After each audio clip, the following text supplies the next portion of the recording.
When you think of Seth MacFarlane, you'll probably think of either Family Guy or American Dad, but why not have both? Hello? Oh, hey, Quagmire. You're not gonna believe this. I'm over here with Joe, and he's got a space alien.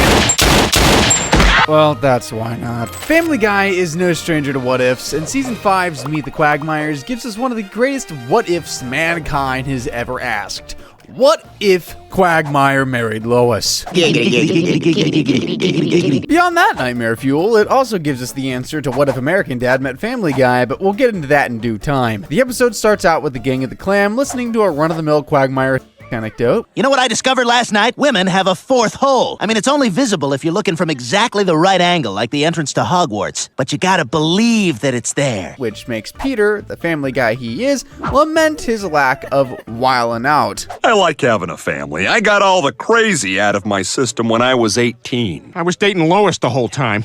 I never got to be wild. But you get to spend your 30s flying helicopters and beating up giant chickens, Peter. I'd say that more than makes up for your lack of action. Desperate to see what life as a free-spirited single young adult is like, Peter has a run-in with Death, who agrees to send him back to the magical land of his youth. Hey, Death, I got a favor to ask you. Could you let me go back in time and be 18 again? No! Coming up next on ESPN, Women's Professional. All right, you win. Let's go. We get to see young Sideburns Peter, Jerry Curl Cleveland, Hey, Peter, slap me 5. and of course, 18-year-old Lois. Wow. 18-year-old Lois. Son of a... I like that Seth's self-insert is most excited about barely legal Lois. At least he's honest with himself. Lois, being young and impressionable, is actually looking forward to her date with Peter, but 35-year-old Peter and 18-year-old Peter's body, he couldn't care less about that chick's yapping. Lois, we got the rest of our lives for me to not hear a word you just said, but tonight I got plans with Cleveland. Decided to go out with his boy Cleveland instead. Tuned for President Ronald Reagan's weekly radio address. That was nice. I'll say. Peter, is that Molly Ringwald? Yeah, how's it going? In case you couldn't tell or forgot, yes, we are in fact in the 1980s. She's someone who matters. Feeling fulfilled after his night of making out with Molly, Peter returns back to the modern day. But if you thought you could just make out with people and not face consequences for it, you're wrong, buddy, because Peter wakes up next to his wife of 20 years, Molly Ringwald. Honey, you awake? Morning, sweetie. Ah! Who the hell are you? What are you doing in my bed? Now, trust me, if you knew who she was, this is like a hilarious bit, which begs the question of where the other redhead in Peter's life is. And, well... Lois, what the hell? I'm gone for one night and you sleep with Quagmire? What I do with my husband is none of your business. Lois knowing Quagmire, what you do with him is probably everyone's business. As Brian explains in a classic callback to Back to the Future, when Peter hung out with Cleveland, it altered the entire timeline, leading to Lois being with Quagmire, Peter being with Molly, and Stewie and Chris looking like Roblox avatars. Chris, say hi to Mr. and Mrs. Griffin. Hi, Mr. Griffin. How's it going, man? No matter who his daddy is, Stewie can only talk like an 1800s British servant. You can't escape it. While having dinner with the Quagmires, Peter has a full-on breakdown, seeing his kids with his friend's face and his wife being subjected to Quagmire delinquency. Lois, this is a huge mistake. Eventually, he's brought to begging for Lois to get back with him, but sadly, Lois explains Quagmire has her heart. When he kissed me that night at the country club, I knew we'd be together forever. Hey, Lois, I'm ready for your pie. And you made dessert, too. Oh! Is Quagmire a good husband? What is Seth trying to say here? Maybe love isn't cursed by monogamy. Maybe the in your life just needs a New England baddie to hold them down. Maybe. Determined to get Lois back, Peter convinces Death to bring him back to 1984. Death! Ah, thank God you're here. You gotta send me back in time again so I can marry Lois. Where he prepares to course correct, go on his date with Lois, and make things normal again. Unfortunately, the 80s are full of material temptations, and Peter just can't say no. Can't wait to see the movie. Terrific. I'll see you tonight. Oh, hey, Peter. Say, I was just getting ready to hit the town. Yeah, I can't, Cleveland. I got a date with Lois. It's gonna be fun. It is? The man treats the most important aspects of his life like a cutaway gag. Psycho behavior. Having no-showed his date with Lois again, Peter frantically pulls up to the Pewterschmidt estate to save the relationship he's already bought like 5 times this episode. Well, maybe you should just go by yourself. Well, maybe I will. Fine. Ah, wonderful. Lois gives him the news that she's going out with Glenn for a date she had planned to invite Peter to. Peter, the country club dance is where Lois said she fell in love with Quagmire. If they kiss at that dance, you're finished. Falling in love with Quagmire, that's like getting addicted to non-alcoholic beer. But Peter is too late as he crashes the event and Lois's dance with Quagmire, only to be told to beat it, chick. Peter, I am here with Glenn. You had your chance with me and you blew it. And to call back to the Future, I'm sure Seth had the time of his life doing, we get an actual display of affection from Peter. Lois, I couldn't bear to live without you. I came back thinking I was missing something in my life, but what I almost missed was the best thing that's ever happened to me. Is he talking about a show getting canceled or marrying Lois? I'm kidding. Lois, smitten by Peter as one would be, embraces him, restoring the timeline, banishing Quagmire to being a bachelor's pest for all of eternity.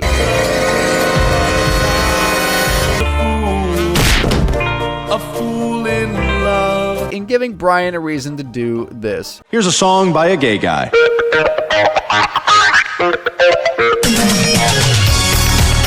Never gonna give you up, never gonna let you down. In 2007, a meme could last a whole 2 years and no one would say cringe. With Peter and Lois back together, the Griffin family sits down on their iconic couch with their iconic normal-chinned, except for Stewie, children. And hey, let's just all be grateful that things are completely back to normal again. Who ate all the pecan sandies?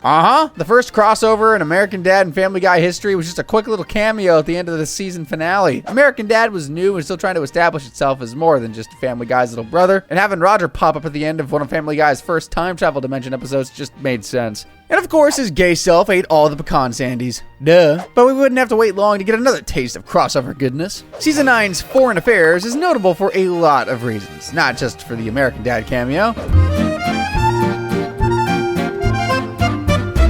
If I had to experience that ridiculousness, so do you. The episode kicks off with the Griffins in front of the idiot box when Lois comes in to let everyone know she's taking off to Paris for the week with Bonnie. All right, I'm off to Paris. You guys gonna be okay without me for a week? Lois, your baby's sentient and builds time machines. I think he'll be fine. You might want to get a baby monitor for Chris, though. Later in the week, the Griffins are back to watching TV when Tom Tucker breaks the news of a deadly virus known as goat flu that's been going around Quahog. This just in, there has been a confirmed outbreak of goat flu at James Woods High School. Being the responsible parent that he is, Peter saves his kids from the lax sanitation of James Woods High. I'm taking you out of here. That place is riddled with goat flu, so I'm gonna homeschool you kids. Funnily enough, Peter Griffin acted as a teacher and mentor for a lot of kids during the COVID pandemic. He taught me all I know about life and love and social distancing. Back in Paris, Lois and Bonnie are settling into their Le Hotel and enjoying their Le Time abroad. Oh my God, what a beautiful room. Lois is excited to see the Eiffel Tower and eat croissants, but Bonnie, she's after a different kind of baguette. Lois, I came here to have an affair. An affair? With who? Anyone? And by a baguette, I mean, oui. And for once, Lois is actually apprehensive to the concept of promiscuity, trying to talk Bonnie into respecting her marriage and all she's putting into it. I very much admire your garish chandelier. Look, I know where you're going with this, and we're not interested. I'm interested. Bonnie? There's a lot I don't understand about women, but finding the French attractive, probably the biggest one. And while Lois is in the right here, Bonnie isn't totally unjustified. She explains that her and Joe have been growing apart for a long while, that he just isn't the same, and neither is she. That still doesn't justify cheating on your significant. It's like I've become a different person, and so has he. Good morning, USA. Stop. Wait. Just a second. Let's appreciate the fact Joe works so well as Stan Smith that he jumps out of bed fully able to walk and it don't even seem out of place. Joe may be a better Stan than Stan. We get to see the entire American Dad sequence play out, and I gotta say, he does look like a natural with that blue suit. Oh boy, it's swell to say, good morning, USA. Man, I'm gonna have that song stuck in my head again for the next week. Joe's out here doing cartwheels on concrete. Maybe Bonnie should cheat on him more often so he can... so he can become more mobile. That's totally how it works, right? What do you mean, no? Back in Quahog, Paris, Lois is shocked to discover that Bonnie has already gone through with her affair plans, although the man she threw it all away for, well, I don't know, he reminds me of someone else. Look, Lois, don't make a big deal about it. I just needed a change from Joe. Bonjour. This situation has got to be the homewrecker equivalent of traveling to Italy and eating at a Pizza Hut. Back at Griffin University. 2 things today. I'm no good at math, and I don't have a certificate to teach driver's ed. Peter's determined to teach Chris and Meg the real ways of the world. Now, I know some teachers think they're working outside the box when they have class on the lawn. Well, I'm gonna take it a step further. We're gonna do peyote in the desert. Haha, man. I remember my freshman year to Arizona State, too. Completely smitten by French Joe, Oh, Francois, it's like I'm in a dream. Bonnie decides to stay in Paris with her lover boy, and Lois, being the family gal that she is, pulls one big surprise to try and convince Bonnie to come back to Quahog. Yep, Lois drops a J-bomb named Joey Swanson, who very calmly pleads with Bonnie to rethink the whole thing. Think about what we have together, honey. Think about our little girl. Well, I guess Kevin can eat a bag of baguettes. And completely fueled by his love for Bonnie, Joe walks and gives her a big hug. Joe, I don't believe it. You're walking. I am! I would do anything for love, but I won't do that. I love you. I love you so much. I love you too, Bonnie! Aww. But much like most weak marriages in Quahog, Quagmire is behind it all. Honestly, Joe, I'd get out now if I were you. You'd be so much better off in Langley. After the whole Paris adventure, the episode Big Fat brought us to the beautiful Canadian forests. But don't you worry, this ep's got a lot of USA content to keep you patriots happy. You know how impressionable your dad can be. Oh, you thought I was talking about American Dad? No, but also yes. So there's a new family in town. The Griffins are headed over to their place for dinner, but the mystery remains, who could this family be? The possibilities are you're watching the vid, you know it's going to be the Smiths. Hello, neighbors! Joe, you can walk! Stan Smith is like Joe if Joe had the grace of God on his side. There's a deep darkness to that, man. This honestly is one of the most substantial crossovers between the series, and I gotta say, like all good teases, this scene just makes me want more. What the hell kind of dog is that? I was gonna ask the same thing. Roger Smith, Meg Griffin, alternate persona win. But Langley rules override Quahog rules, and when Peter goes to tell Quagmire about the alien in Joe's attic, Stan shoots him down, where it's revealed the entire sequence was just a dream. Peter, wake up. You're having a nightmare. Oh, Lois, thank God it was just a dream. Hank Hills, actually. Hey, Lois, what's that fat man doing in our bed? Damn it. We'll get a proper American Dad Family Guy crossover one of these days, man. A man can dream. In the real world, the gang is assembling a playset for Stewie when conversation quickly moves to how Quagmire read the French instructions to the thing. You speak French. Sure, they love me in France. Turns out he's made some trips to Canada, which is a shame for Peter. I always wanted to go to Canada, but then South Park went, so we couldn't go. Peter, you could write a book about stuff South Park did first, but that doesn't mean you can't do it, I believe. And after an enticing Glenn Quagmire original song about the joys of Canadian strip clubs, Peter decides to take a vacay. But Peter just can't help but cause trouble and call back to classic Twilight Zone moments. I'm telling you, lift up the shade. There's a man on the wing. Fine. It's me. I'm the man on the wing. Are you crazy? Get back in here, Peter! Which leads to the plane going down in the Canadian wilderness. Things quickly divulge into chaos, because if anyone doesn't know how the natural world works, it's, these three agains. Quagmire breaks his legs, and Joe, well, sadly, you know what Joe's legs are capable of, so being the lone mobile person, Peter ventures out to find societies. So, of course, right after Joe and Quagmire are saved, A plane crashes in your backyard and you don't say anything? Canada, eh? I thought it might be rude to intrude on your plane crash. American-Canadian relations in 2025. Screw Simpsons predicting the future. Family Guy has done it twice this episode. First the plane crashes, and now this. The gang's ready to go drink some brews and hang out with Drake or whatever Canadians do when they decide to go back for Peter. One problem, though, he went into thousands of kilometers of wilderness. Peter, all alone in the woods. I fear for the trees. But it doesn't take long for Peter to be found, albeit with one little side effect. He's feral. How could Dad turn into some kind of feral creature just from 2 months in the wilderness? Alright, this just don't seem too shocking to me. Determined to make Peter normal, the Griffins try everything to no avail. Hello, feral Peter. If you're listening to this, you've probably become feral, and you're probably thinking of a nice juicy rabbit right now. This isn't who you really are, Peter. We gotta get you back on track. Isn't that right, buddy? So instead of forcing feral Peter to live a life he doesn't want, they set him free to the wilderness, where he always longed for. I always knew one day this would happen. We will never forget you, but you're better off here. Peter, you'll live on in Family Guy funny moments and bootleg t-shirts forever. But come on, for all that's wrong with him, Peter really does care about his family. Shutting them up, that is. Meg, shut up. Meg, shut up. Meg, shut up, Meg. And just like that, things end where they were always supposed to start, the Canadian strip club. Mesdames et messieurs, all the way from America. But all right, let's get away from Canada and step foot right back in the U.S. The episode Excellence in Broadcasting is all about American politics. Everyone's favorite thing in the world. Well, everyone's except for America's, that is. I dream of Republican Town, place where the happiest smile is Cheney's frown. Wasn't American Dad literally created to comment on politics so Family Guy didn't have to? More the reason for the two to cross over. The episode starts and Rush Limbaugh is visiting Quahog, which I assure you is cause for controversy in 2012, as Brian Griffin's bleeding liberal heart will happily tell you. And he takes full advantage of the visit, showing up to Rush's book signing with a lifetime of grievances. Our republic has been bastardized and royally screwed up thanks to you jackasses. You suck. You're terrible. You've been divorced several times. News stations in a nutshell, really. On the streets back from the book signing, Brian is attacked by a multiracial TV gang. Well, what do we got here? When an unlikely hero saves them from being certainly bruised.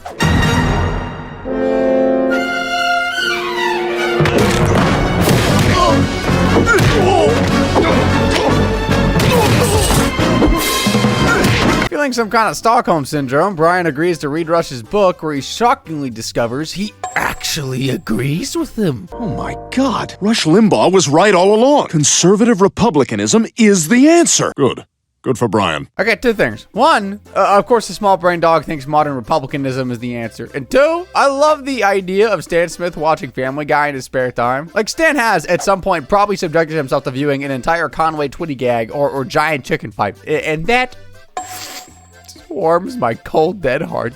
Brian does his best early season Stan impression from here on out, equipping himself with a stupid little suit, yapping about nonsense, empty words like fiscal responsibility, and generally just being as annoying as Brian has always been, but this time advocating for something else. And at the Republicans' headquarters, Brian meets a who's who of 2000s Republicans. Brian, John McCain. Gosh, it sure is a pleasure, Mr. McCain. In a desperate plea to prove to Lois that Brian really is a conservative and not just a whiny contrarian, Brian invites Rush over for dinner. Dear God, who definitely exists, we, your people, who have been on this planet for 6,000 years and not a second more, wish to thank you for this bounty and for keeping Congress predominantly white through Christ our Lord. Amen. Which goes as you'd expect, really, it would, when a Heartland conservative meets a New England aristocrat. I agree with Lois. Well, maybe more people could if the government wasn't taxing the bejesus out of them. Now I agree with Rush. I'm too stupid to make up my own mind. Peter Griffin, average American voter. Trying to convince the Griffins to see their right-wing way of thinking, we see how Republicans in the 21st century try to reach people with a nice feminine Broadway Nancy Boy song and dance. I dream of Republican Town.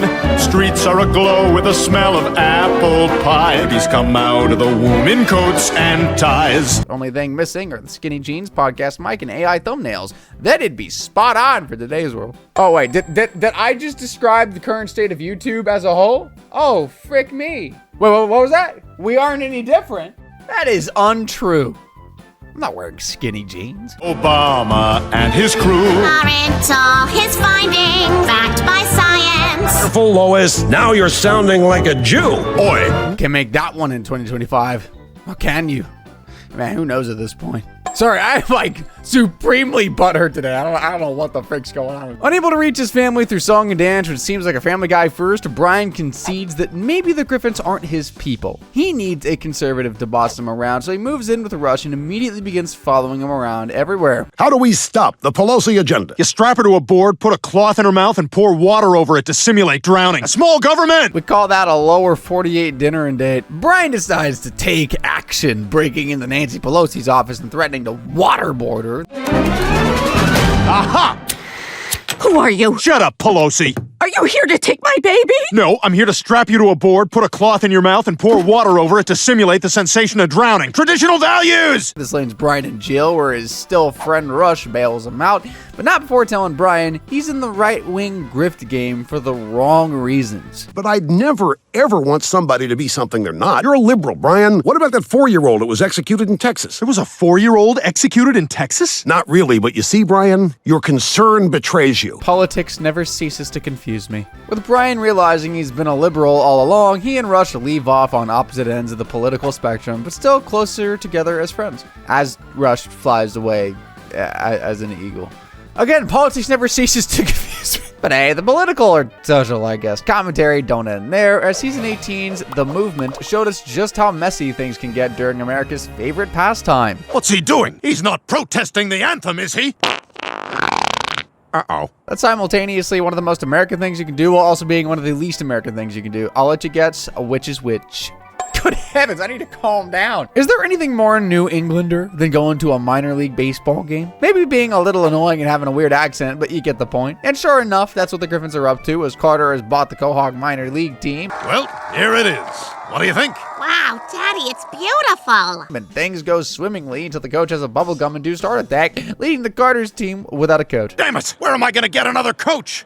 I'm on vacation. Ah, darn, that would have been funny. And way below Homer's pay grade. Sorry, Carter. Fox got to bring out the big bucks for that one. We all know they ain't going to do that. Unable to secure the services of Homer Simpson, Carter, like many Americans, go to the number 2 idiot TV dad, Peter Griffin. Hey, Griffin, you want to be a minor league baseball coach? And Peter, like with everything he does, is going all the way. Or he ain't going at all. Morning, team. Peter, do you really have to wear those in the house? Yes, I do. I'm a baseball coach now. You knew that when you married me.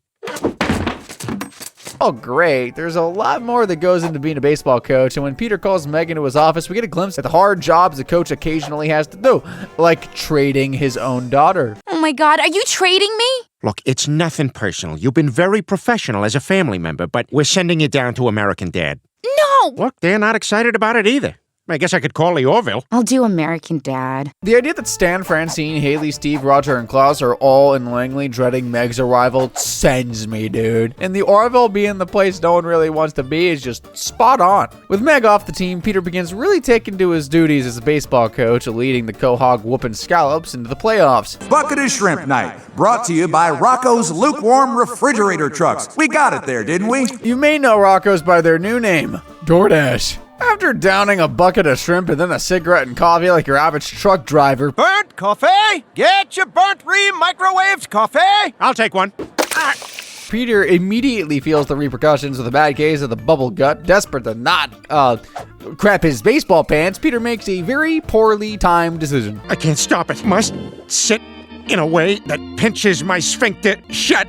Looks like Coach Peter Griffin is taking a knee during your national anthem. Peter, only you can make a hotly contested political statement trying not to soil yourself while coaching baseball and eating shrimp. Of course, this leads to a tried and true media firestorm with everyone praising Peter for his principled stance on police brutality. And Peter, well, who's he to correct anyone? Taking credit for kneeling, Peter gets Peter all kinds of social justice perks. Drinks are on me tonight, thanks to your boy Peter. Wow, thanks, Jerome. Thank you for supporting the cause. It looks like being hyper-politically correct, even by accident, has its benefits. Embracing his life and role as an activist, Peter does what all good activists do, sign a Nike contract. This leads to a lengthy cutaway gag that ends with Peter killing all 3 of his families. Take his life from him. Don't just go to jail.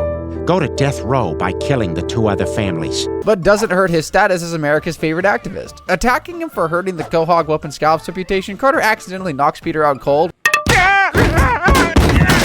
where he wakes up in Wacohog. Cleveland?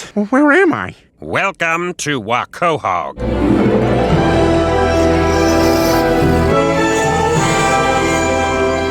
And the people of Wacohog take to Peter as they greatly appreciate his status as an activist and an ally for black people. You know, as Peter Griffin famously is. Peter agrees to kneel for the people of Wacohog at the next baseball game, but it's easier said than done as Carter tells Peter to not kneel. A lot of eyes on you today, Griffin. I'm counting on you to do the right thing. So with all eyes watching and wanting different things, what does Peter do? He gives a heartwarming speech about learning to appreciate the struggle. He then suggests a new anthem. Ladies and gentlemen, I give you your new national anthem.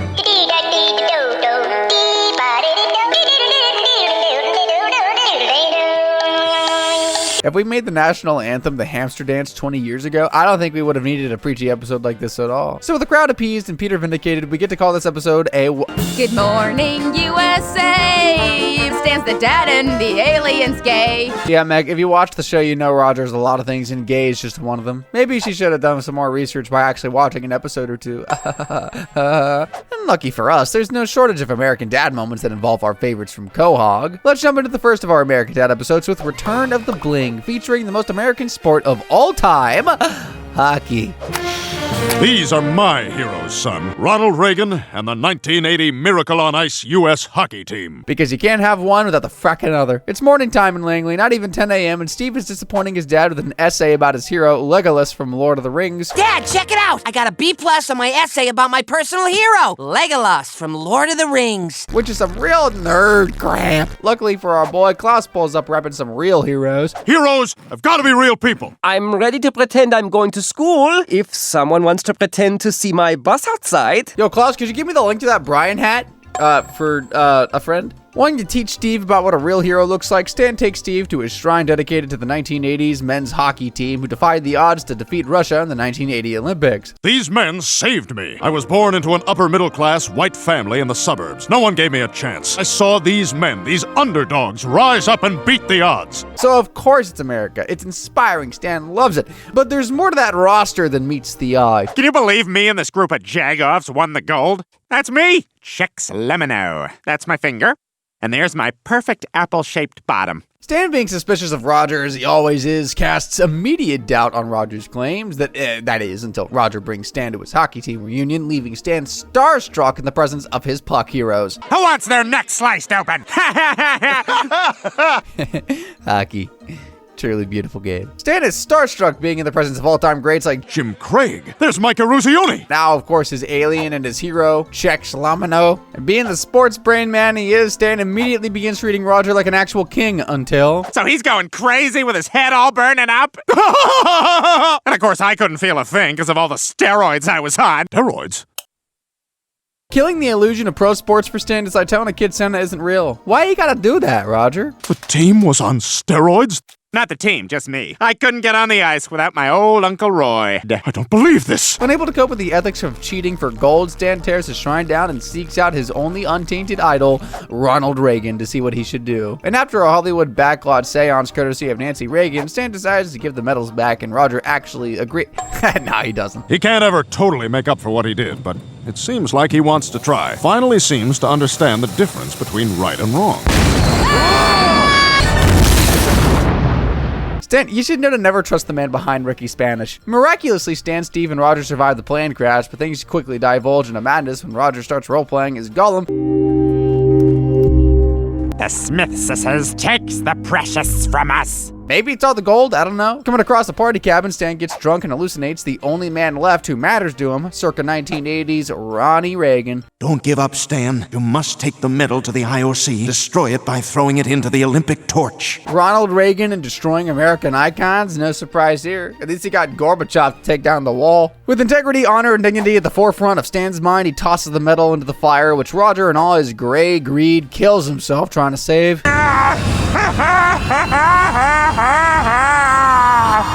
Yeah, so that's not real fire. It's a fan blowing luminescent plastic strips. That's your tax dollars at work, baby. Running into a member of the Olympic Committee, Stan is told everyone knew about their steroids, even Reagan. Everyone shoots up, and the victory meant way more to the country than any stupid, silly fairness, and Stan learns a valuable lesson. It's okay to have heroes. Just don't follow and worship them blindly. Yeah, I suppose heroes are just normal people who... Ow! Oh! Oh! The lesson, even if his persona is your hero, do not mess with Roger Smith. But Stan might not have learned his lesson, as in the episode The People vs. Martin Sugar, he tries to do just that, but in court. Didn't you people see all the evidence? He makes pregnant women on the assembly line give birth and then get right back to work. To be fair, even I'm feeling an urge to send Roger to jail with workers' rights violations like that. So, jury duty, the bane of your average hardworking American, but apparently also the joy of Stan Smith's being. Civics? Oh, hell yeah. I'm ready to be back in the jury pool. I hope the water's warm. Let me see what we got. That chin has got to count for at least 2 jurors, right? Roger, being the antithesis of Stan, shows off all his ignoring duty summons, which Stan assures will come back to haunt him in some way. You must get called in for jury duty. Want to see what I do with the letters they send me? The jury letters are just the top layer. Underneath are my parking tickets and alimony statements. But if you know anything about Roger, he finds a way to flip the tables on Stan real quick. Please bring in the defendant. Justice time. Oh, I love it when friends have mutual interests being in court. Roger's in court for counterfeiting designer bags. Well, not Roger, Martin Sugar. You know, one of his personas, and this one's got a real sick goatee. And Martin Sugar knows just how to work a crowd. Guess who's the luckiest guy in the courtroom? Bert, because he gets to watch my big round ass. I hate to see you go, but I love to see you not guilty. I get it. The case against Roger is pretty close and clear. He's clearly counterfeiting luxury bags. But here you are accepting a cash payment for the fake handbags. But none of that matters because Martin Sugar, as sweet as his name implies, and all the testimonies and evidence in the world, cannot convince the court to convict him. Martin Sugar rests, y'all. Watch out! Me whenever I watch this show. I mean, come on, how can you hate Roger, whoever Roger's pretending to be this week? But regardless of how Roger's charm is infecting the other jurors, Stan is determined to find him guilty. In holding the jurors hostage, Stan convinces the court to convict Martin Sugar and proclaim him guilty. Has the jury reached a verdict? Yes, Your Honor. Martin Sugar, you have been found guilty on all counts. He doesn't love stopping crime, just like his 4th favorite dog ever, McGruff the crime dog. Reminiscing on his favorite pooches, we get Stan's top favorite dogs, and could you guess who clocks in at number 1? And the number 1 dog on my fictitious dog list is Brian Griffin. Do I know you? Stop pretending I don't exist! Oh, Stan, directing all that second fiddle energy to his creator in dog form. It's okay, Stan. One day there'll be a Cleveland show for you to look down on. Escaping from his jail transport bus by being his quick-witted, gay, irony-poisoned self, Stan is forced to play police officer to track the escapee, Martin Sugar, down. But you know, he's off doing Roger stuff. Sang me, give me hot pink on my fingers and pink mist on my toes. A happy ending here would be all his charges being dropped. Quickly changing his disguise, Roger evades Stan, but he can't quickly evade CIA tech, which pinpoints the exact disguise Roger's got on. Sure enough, Stan finally catches his culprit. Why was catching me so important? Because following the rules is hard work. Having convinced Roger to go to jury duty, Stan is all ready to call it a day when he gets busted for stealing that correctional officer's outfit. And in a sick twist of fate, Roger's on jury duty for Stan. Stan! Hi! Lesson learned, Roger's above the law in any persona, baby. We get a scene with all 3 of Seth's shows, serving as a send-off to this 3-part crossover event that Stan shoots Francine. Oh boy. But we can't talk about American Dad and Family Guy crossovers without getting into the biggest one of them all, Hurricane. Believe me, this episode is as hectic as the title implies. I'll harpoon the bear, and the bear blood will distract the shark, and we can escape.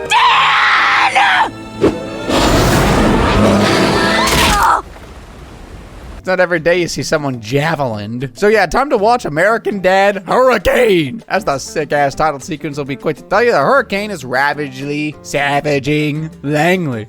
Leading to the Smiths all being stuck home together, and as you can guess, things get hectic quick. Jeff, what if the seawall breaks? The zoo is in Lower Langley. What about the animals? The penguins will be fine at least. So Stan's got Francine, Steve's got Klaus, Haley's got Jeff, and Roger's got some clingy hoe that he latched onto at some point. Last night was magical. I think we could really have something. And he's in this boring college guy persona, which makes the domestic platitude all the more boring. It smells like us. Like picket fences and suburban dog poop. The gang's all split up into their own alliances, with Francine siding with Roger, who wants to take the chance looking for safety outside the Smith house. This is super grating to Stan, who would much rather, enjoy the company of his hot wife during this terrible time. But before they can all take off, the seawall breaks and it gets real. If you'd gotten in that vehicle, you'd be dead too, Francine. If we'd left this morning, we'd be safe at Mama and Baba's right now. Who loves marital arguments? Raise your hand. Nobody! Turns out Francine is right, as the Smith house comes off the foundation clean, leading to another debate: go up to the attic or wait downstairs if a rescue boat comes. And things quickly go downhill when Stan tries to anchor the house down, which works initially until...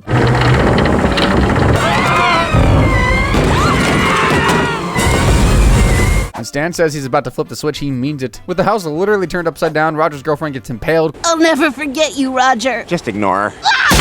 No! My sweatshirt! Klaus gets an ego trip that's quickly deflated by salt water. See you never. Ah! This is salt water! And Haley, Jeff, and Stan attempt to find a way out of the flooding attic. Thankfully, Francine comes in clutch. Not that Stan would ever realize that. There. You're safe now. Why couldn't he have been there for Roger's impaled woman? With the gang reunited though, kind of safe and in one place except Klaus, the brainstorming to get out of the house begins, with Stan suggesting to open a window to get up to the attic. And poor Haley, she has faith in her dad's idea, which costs her dearly as she gets eaten up by a shark.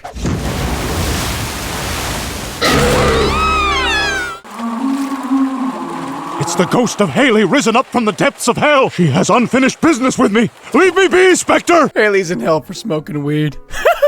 In reality, Haley freed herself from the shark using her weed. The shark let me go when I jammed my one-hitter in its eye, but I think it's still here somewhere. And who said stoners weren't inventive, hard-working people? But that hit didn't kill the shark, it just made it angry, forcing the Smiths to go into fight-or-flight mode. And Stan, he's 100% fight. Help has arrived. It's okay. I let the bear in to kill the shark. Stan tries a few more things, like electrocuting Roger, beating up Jeff, and harpooning his own wife before finally settling in on one thing Stan can do to actually help. Nothing. Sure enough, Stan doesn't do anything. Almost kills Francine. The Smiths are only saved because Raccoon at Redbeard shows up to save the day. Stan fails all the way through, and it makes you think. Is there any dad more inept than Stan Smith? The answer, yes, and they're outside. Looter! Self-defense! A black and a white talking as if it's normal. Yeah, we get all three of Seth's creations in the same place at the same time. If you were in animation dominating on Fox in 2012, you might have missed it. But all three of Seth's shows aired episodes based around the same hurricane on the same night. It was a big deal, and it all accumulated in this crossover. And Francine's shoulder getting blown out. Stan, have you? Oh man, classic American dad. Well, what can I really say there? Hope you aren't tired of hurricanes, because we're headed to Miami with the episode The Worst Stan.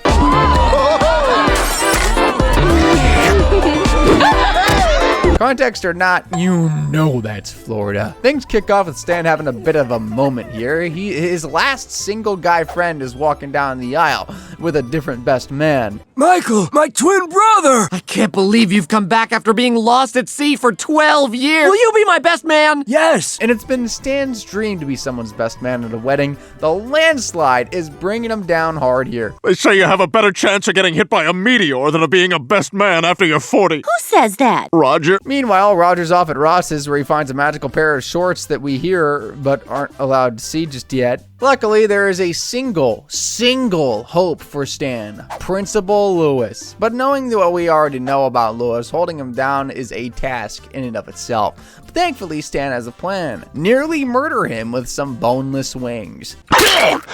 You almost died, bro! Alone! I don't want to die alone, bro. No one does, bro! You need to settle down and get married! Near-death experience is enough to make any man strap on the old ball and chain. Principal Lewis admits that he did once love a woman, but she slipped away. Stan brings the principal to meet his lost love, Superintendent Riggs, who offers to give him another chance if he can stay off the cocaine. I'll marry him if he's serious. He is dead serious. No drugs, no drinking, and a home-cooked meal with my parents 2 nights a week. And Stan gets what he wants, to be a best man. Okay, now. Do it now. Everything is perfect. Will you be my best man? Oh, yes!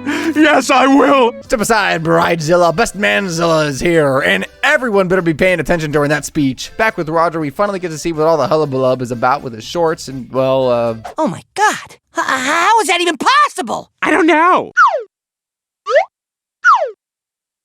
The shorts are the only thing in that house that knows not to skip leg day. Wanting to show off his new figure and his new style, Steve, who's super into Roger's legs, by the way, agrees to take Roger to the club in Miami. And in typical American dad fashion, it's off we go. Welcome to Miami. Enjoy your stay. And now, phase 3, to enroll at Florida State University. How did a baby and a dog get on a flight to Miami? And the baby is gay and British too, don't forget that. No, but really, it's a fun little moment that showcases the zaniness of Family Guy, although American Dad can be zany too, as Roger's quick to point out. Super real! Going back to Langley though, Stan is hosting a best man party for Principal Lewis and his fiancée when a good deed goes way bad. Stan finds and invites Principal Lewis's old cellmate to the party where he reveals they're already married. I can't believe you're getting married, because you're already married. To me! I'm his prison wife! This ring is made out of love and commitment and pipe cleaners and human teeth! I don't think I want to know what legitimizes a prison marriage, but that knowledge is forced upon us anyway, as Tracy informs everyone Principal Lewis became his husband after he beat up his previous husband. Prison rules.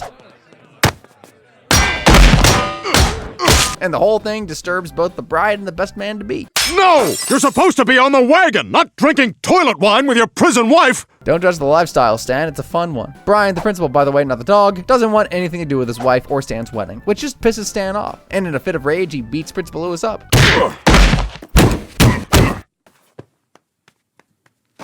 Where we going? Thus, by prison rules, makes Tracy Stan's wife. Man, the lengths a man will go to be the best, right? And bringing Tracy to Stan's house leads to quite the tension. I know how much being a best man means to you. Your friend keeps stabbing me. I just need my to get along for a couple more days. That's a lie every man tells himself eventually. Back in Miami, Roger's struggling with catfishing Latin pop stars with his shorts, which is also a problem every man deals with eventually. But Roger sucks it up, takes the risk, and shows Ricky Martin his true self. You are even more beautiful to me now because it is the real you. Oh, sweet gullible Ricky. If the real Roger is one of his 700 personas, you're right. Otherwise, yikes. And that's quickly proven right as Ricky Martin reveals he's got the same deal with his shirt. And Roger's pretty petty, so he takes the shirt and struts down Miami proudly. Roger got what he wanted. Always the best way to end things. And back at the Riggs Lewis wedding, Stan is getting what he wants too, being best man. Until Stan realizes maybe his motivations were not always in his friend's interests. I was wrong to try and change you. So go on, do what you were born to do. Go punch that dog in the face. You're a good friend.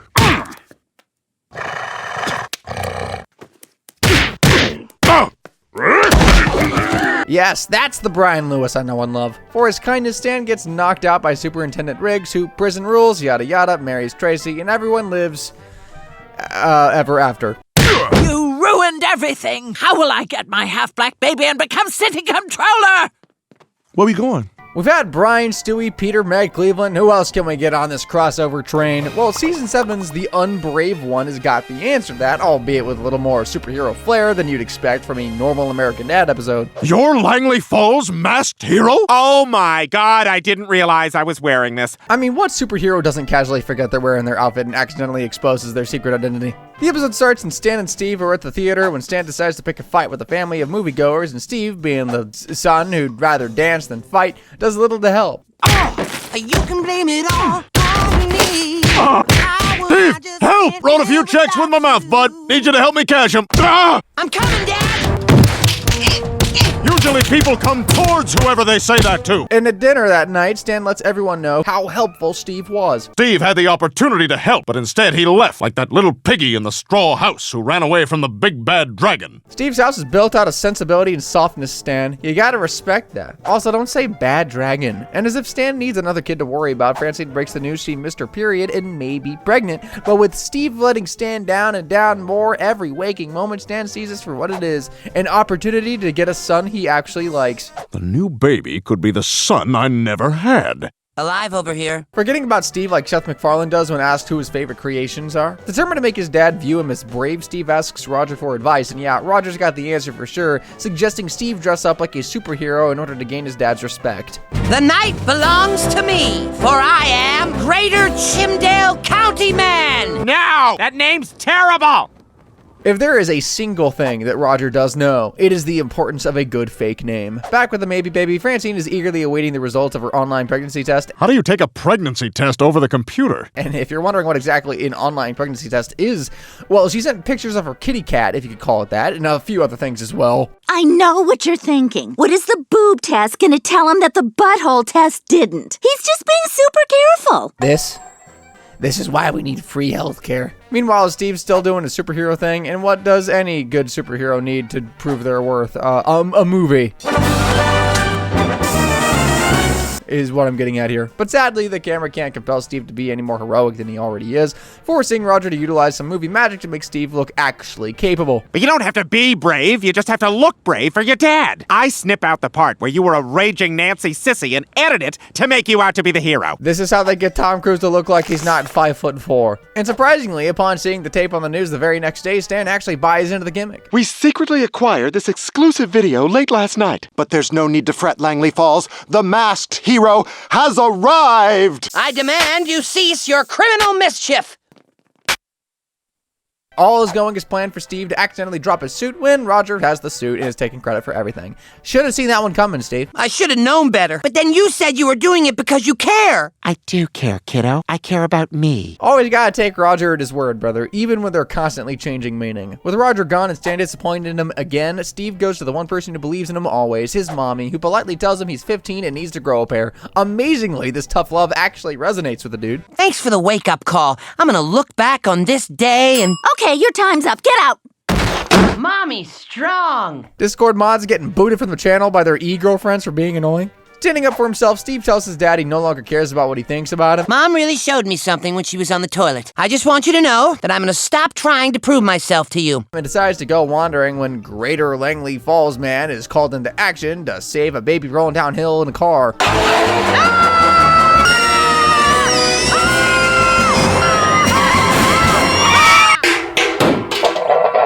And luckily for Steve, the cameras are there to catch his entire thing here, calling Roger's bluff and making his dad actually respect him. Francine is not pregnant, and everything in Langley is at peace. Except for one thing.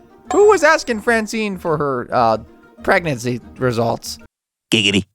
Who else but Dr. Vadgers, am I right? Anywho, that's all I've got for today. But be sure to check out the video on screen for more videos I'm sure you'll love. Have a good one!